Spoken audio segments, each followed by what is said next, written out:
In the morning when I rise, give me Jesus.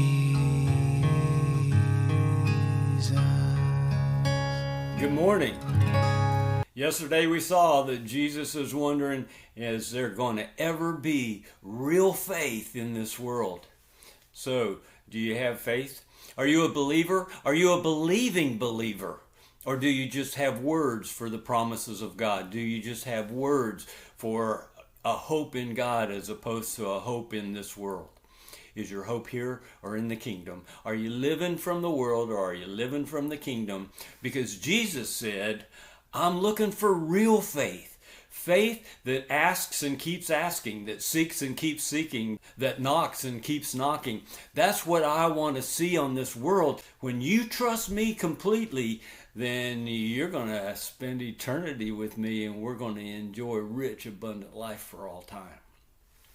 Well, today we're going to look at a parable that shows where your heart needs to be if you're going to be a real believer. We're in Luke chapter 18, and I'm going to read verses 9 through 14. Jesus also told this parable to some people who were trusting in themselves. People who were prideful. People who were trusting in themselves that they were righteous, and they viewed others with contempt. That was the Pharisees and folks like them. Here's the parable. 2 men went up into the temple to pray. One was a Pharisee and the other was a tax collector. The Pharisee stood and was praying this to himself. Now that's pretty insightful. He was praying to himself. God, I thank you that I am not like other people, swindlers, unjust adulterers, or even like this tax collector, the other man that was praying.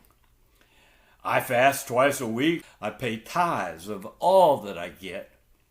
But the tax collector, standing some distance away, was even unwilling to even lift up his eyes to heaven. Instead, he was beating his breast, saying, God, please be merciful on me, a sinner. I tell you the truth. This is Jesus talking. This man, the humble man, the man that was too broken to even look up to heaven, he went to his house justified rather than the other. For everyone who exalts himself will be humbled, but he who humbles himself will be exalted. The humble man was justified. Did you see? He said, Lord, please have mercy on me, a sinner. Well, that word justified, we learn in Romans chapter 5 that you are justified by the blood of Jesus and having faith in him. So, are you justified? That word justified means justified, never sinned.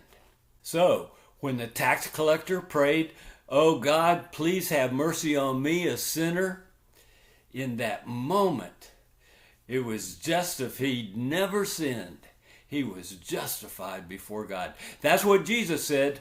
And so, be humble that God would lift you up rather than prideful, because pride comes before a fall. God bless you as you pray in humility, getting it that God is God. There is a God, and it's not us. And our hope is in him and him alone. No plan B. I'm trusting you, God, and I'm not trusting myself.